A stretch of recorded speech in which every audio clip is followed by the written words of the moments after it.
오늘은 하나님의 동역자들이라는 제목으로 함께 말씀을 생각해 보겠습니다. 우리 한국교회 성도들이 가장 귀하게 여기는 분들, 바로 사역자들이지요. 사역자들. 흔히 우리가 목사님, 그리고 선교사님, 또 전도사님, 또 다른 교단 같은 경우는 강도사님들도 계시고요. 또 찬양 사역자들도 있지요. 찬양 사역자. 그리고 우리가 평신도 사역자라고 부르는 또 그런 분들도 계십니다.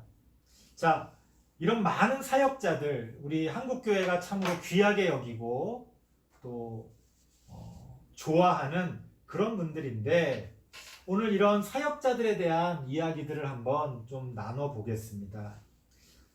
만인제사장 이론을 꺼내지 않더라도 우리 신약 시대를 살아가는 우리에게 이 사역자의 개념은 사실 어떤 특정 계층에만 해당되는 것이 아니라 우리 모두에게 해당되는 내용이라고 볼 수 있습니다. 결론만 쉽게 말씀드리면 우리 모두가 하나님의 사역자라는 거죠. 이제 하는 역할이 다른 거죠. 하는 역할.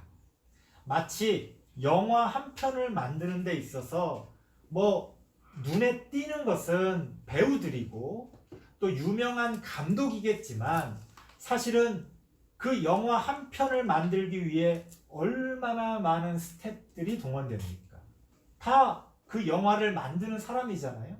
마찬가지로 우리가 하나님의 일을 한다고 했을 때 사역자가 누구냐? 사실 우리 모두라고 이야기할 수가 있는 겁니다.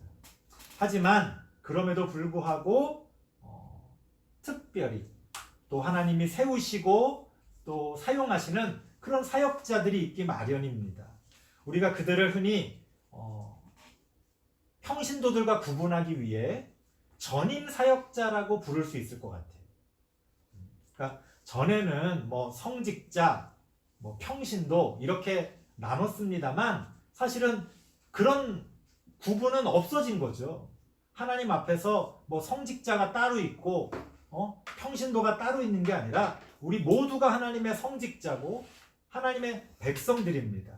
하지만 이제 그 중에서는 하나님이 또 특별히 사용하시기 위해 쓰시는 전임 사역자들이 있다는 거예요.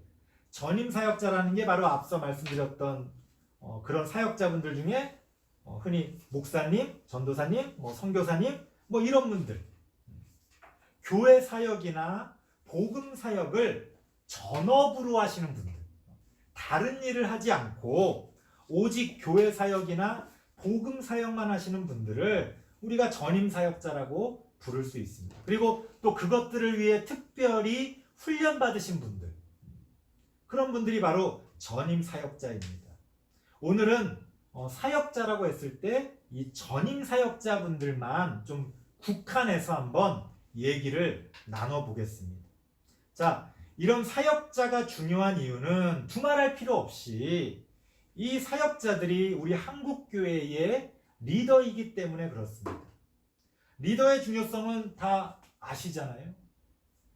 리더 한 사람만 바뀌어도 그 공동체가, 그 나라가 얼마나 새롭게 바뀌어지는지 우리는 자주 목격하게 됩니다.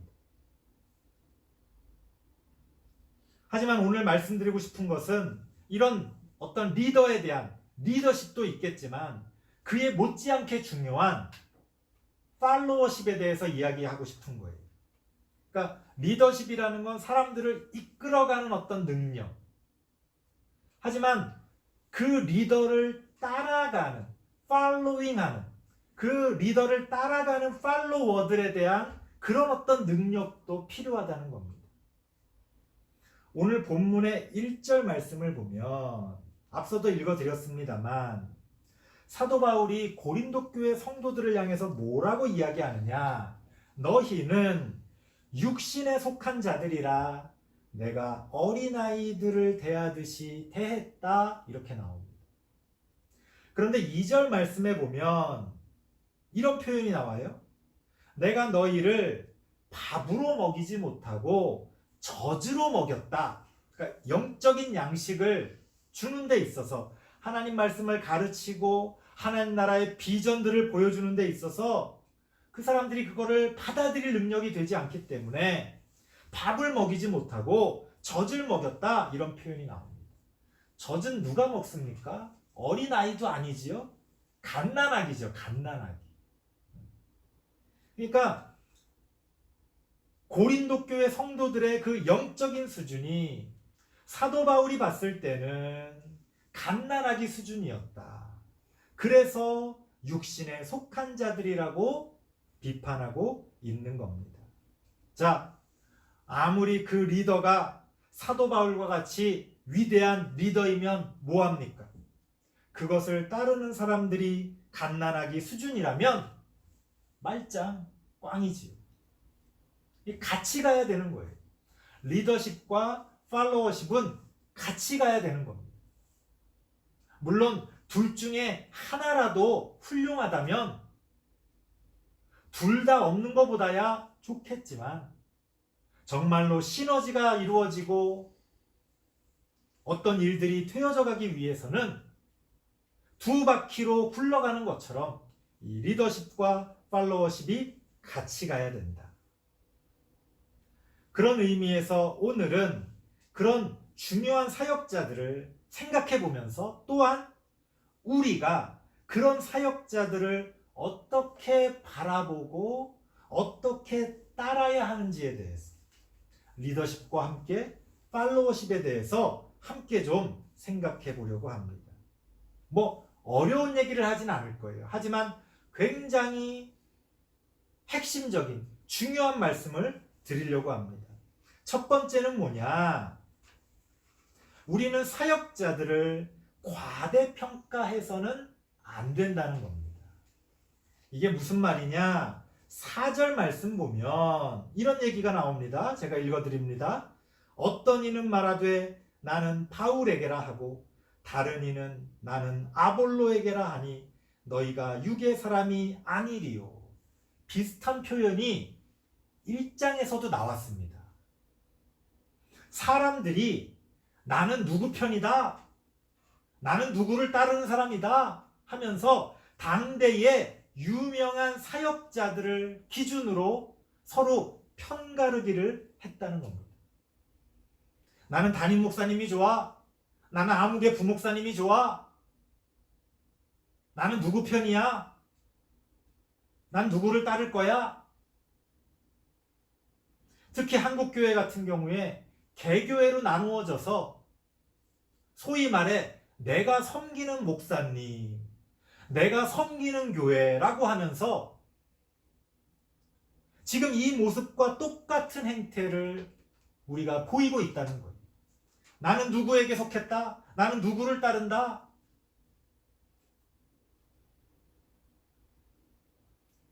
성경은 뭐라고 이야기합니까?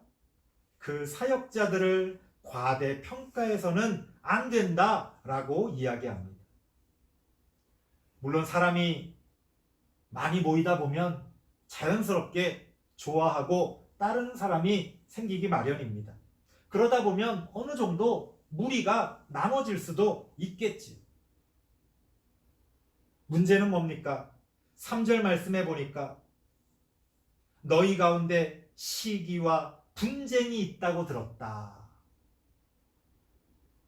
단순히 서로의 취향이나 서로의 생각이나 서로의 가치관이나 서로의 신학이나 이런 것들에 따라 나눠진 정도가 아니라 서로 시기하며 분쟁하며 싸웠다는 겁니다. 하나님을 믿는 사람들이 욕심과 욕망에 눈이 멀어서 예수 그리스도가 아닌 사람을 믿고 따르며 더 좋은 것을 차지하기 위해 더 큰 영광을 얻어보겠다고 싸우는 모습, 결코 정상적인 모습은 아닐 겁니다. 하지만 오늘날 이런 비슷한 모습을 우리가 흔히 발견하게 됩니다. 한 교회 안에서도 우리 텔레비전을 통해서 종종 보지 않습니까? 원로 목사파, 담임 목사파, 그런 식으로 나누어져서 심지어 폭력까지 사용하는 그런 일들을 보면 이건 뭔가 문제가 있다. 누가 옳고 그르냐를 떠나서 이건 정말 문제가 있다라는 것을 우리 모두가 아마 느끼고 있을 겁니다. 왜 이런 일이 벌어집니까? 왜? 그것은 사역자들을 마치 하나님이나 예수님처럼 믿고 따르기 때문에 그래요. 사역자가 하나님입니까? 사역자가 예수님이에요? 분별하고 지혜롭게 적당한 직분과 역할에 따라 존중하고 함께하는 것은 당연하겠지만 그 선을 넘어서 마치 하나님처럼, 마치 예수님처럼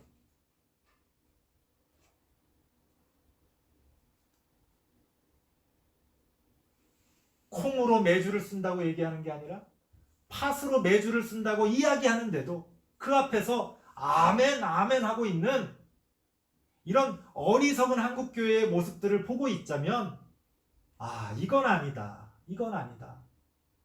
우리 모두가 한번 회개하며 돌아볼 문제입니다. 우리는 결코 사역자들을 과대평가해서는 안 됩니다. 오늘 본문의 6절과 7절 말씀 보면 이런 말씀이 나옵니다. 사도 바울의 말입니다. 나는 심었고 사도 바울은 심었고 당시에 아볼로는 또 아주 유명한 사역자였어요. 아볼로는 물을 주었으되 오직 하나님께서 자라게 하셨느니라. 그러므로 심는 이나 물 주는 이는 아무것도 아니로되 오직 자라게 하시는 이는 하나님뿐이다 라고 오늘 본문이 우리에게 가르쳐주고 있습니다. 사역자의 이 사역이라는 말은 우리 이미 다 알고 계시겠지만 한자로 찾아보면 불일사자의 불일역자예요. 아무것도 아니에요. 말 그대로 사역자는 하나님이 부리시는 하나님의 도구일 뿐이다. 우리 그것을 잊어서는 안 됩니다.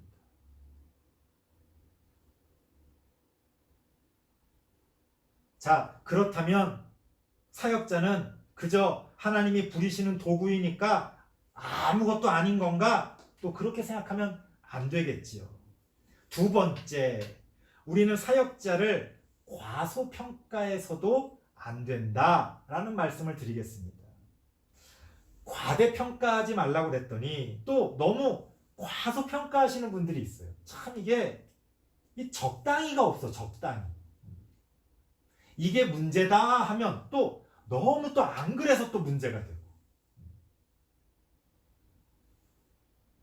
적당히 해야죠. 적당히. 과대평가하지 말라고 했더니 사역자들을 우습게 보는 경우도 심심치 않게 보게 됩니다.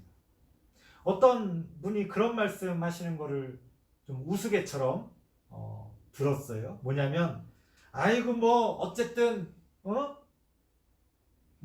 목사님이든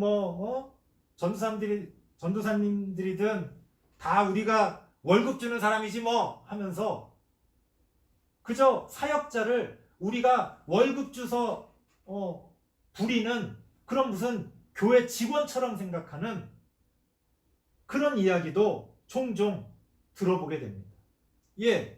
세속적으로 말하자면 교회에서 성도님들의 헌금을 모아 사역자들에게 사례비를 주니까 성도님들이 월급 주는 사람이다. 사역자를 그렇게 이야기할 수도 있겠지. 하지만 신앙적으로 보자면 그게 맞는 말입니까? 결코 그럴 수 없다는 겁니다. 하나님께서 그 사역자들을 통해 일하시는데 우리가 그 사역자들을 우습게 본다면 그건 하나님을 우습게 보는 게 될 수도 있다는 겁니다.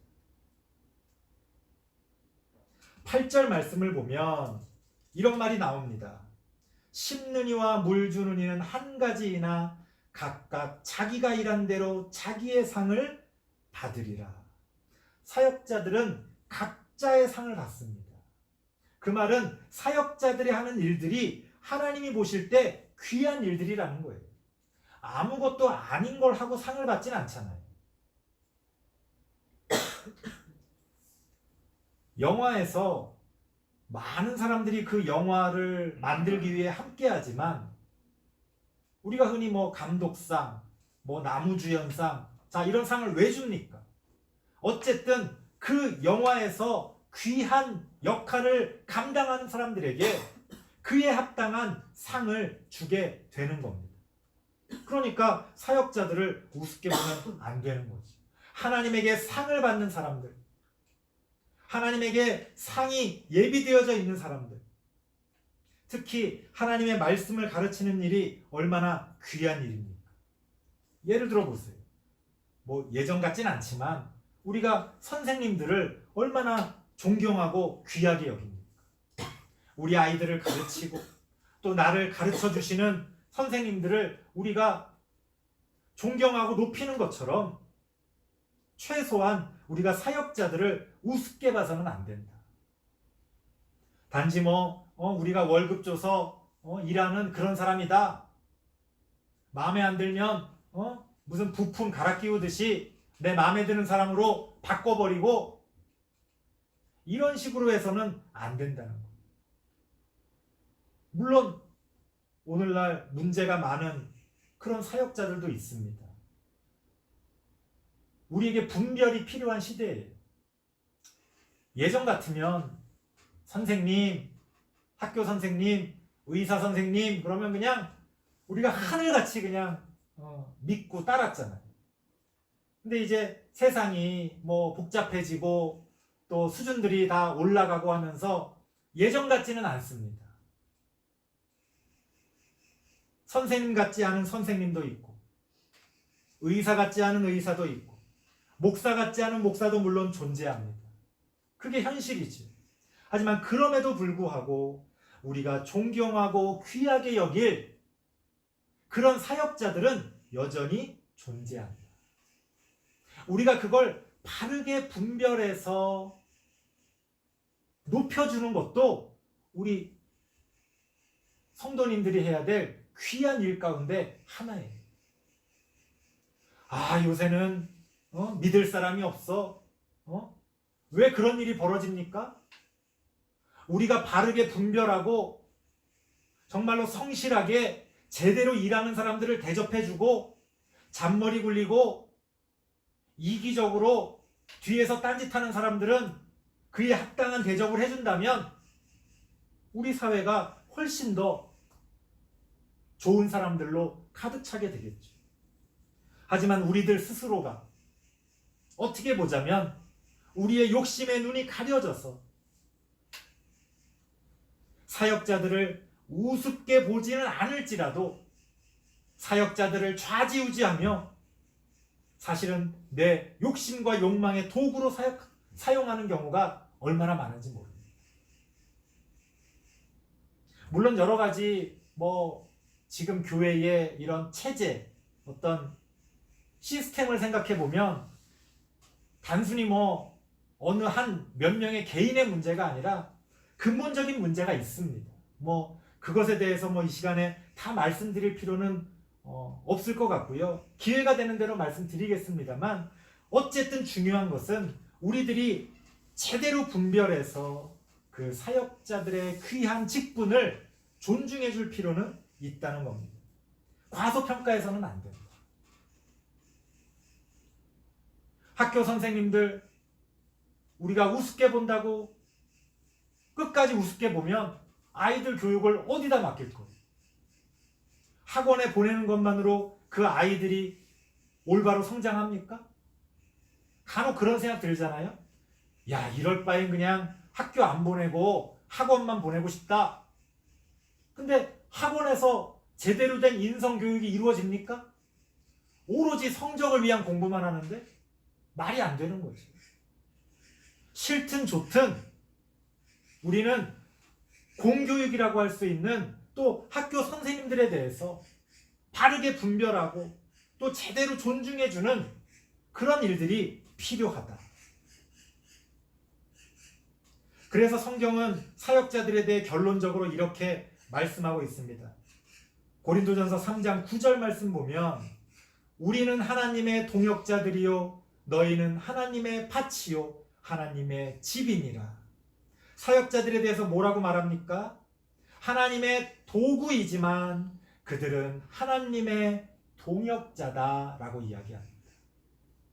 우리는 하나님의 동역자로서 사역자들을 존경하고 존중하고 귀하게 여길 줄 알아야 된다는 겁니다. 자, 설교를 마치겠습니다. 좌로나 우로나 우로나 좌로나 치우치면 안 되겠지요. 우리는 사역자들을 바라보며 지나치게 과대평가하지도 말고 지나치게 과소평가하지도 말고 하나님의 동역자로서 우리를 위해 하나님의 뜻을 이루어가는, 우리에게 하나님의 말씀을 가르쳐주고 선한 길을 인도해주는 그 사역자들의 그 직분을 우리는 귀하게 여기며 함께 나아갈 수가 있어야 됩니다. 이 시대에 사역자들이 바르게 자신들의 역할들을 각자의 자리에서 제대로 감당할 수 있기를 바랍니다. 우리 모두가 그 자리가 어디인지를 바르게 알아서 나뿐만 아니라 우리가 함께 올바르게 자신들의 자리에 합당한 그런 하나님의 사역들을 바르게 감당해가는 우리 모든 성도님들 또 한국교회 되어지길 바랍니다. 기도하겠습니다. 하나님 감사합니다. 부족한 우리들이지만 하나님 은혜 가운데 살아갑니다. 하나님 함께하여 주시옵소서. 우리를 통하여 하나님의 놀라운 역사가 이루어지는 것들을 우리로 하여금 목격하게 하시고 하나님 보시기에 아름다운 열매들을 맺어가는 우리 모두가 되어질 수 있도록 하나님 인도하여 주시옵소서.